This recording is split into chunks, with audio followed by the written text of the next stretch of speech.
Jack ने एक लड़की के लिए खास गिफ्ट बहुत ध्यान से चुना जिसे वो लंबे समय से लाइक करता था।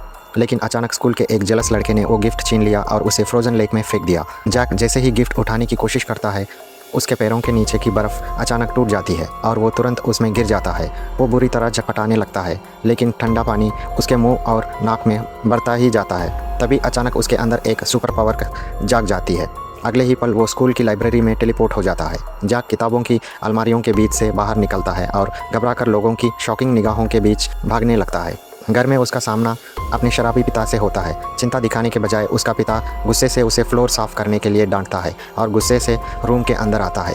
तभी जैक एक पल में गायब हो जाता है और फिर से लाइब्रेरी में दिखाई देता है। अब उसे यकीन हो जाता है कि उसने अपनी सुपर पावर डेवलप कर ली है।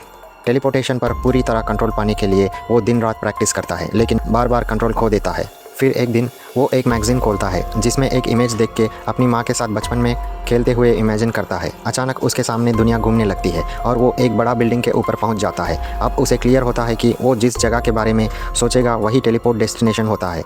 जैक घर से भागकर दुनिया एक्सप्लोर करने का फैसला करता है। वो न्यूयॉर्क सिटी की सबसे बिजी स्ट्रीट पर टेलीपोर्ट हो जाता है। बैंक के वॉलेट का पता लगाकर पास ही एक अपार्टमेंट किराए पर लेता है। रात में जैक अपनी सुपर पावर का इस्तेमाल करके बार बार बैंक वॉलेट और अपने रूम के बीच आता जाता है। नोटों के बंडल रूम में फैल जाते हैं जैसे कोई बाढ़ आ गई हो और बिस्तर नोटों से भर जाता है। वो पैसों के उस ढेर में कूद पड़ता है और रातों रात अमीर बनने का रोमांच महसूस करता है। अगर तुम्हारे पास टेलीपोर्टेशन की ताकत होती तो तुम उसका क्या करते?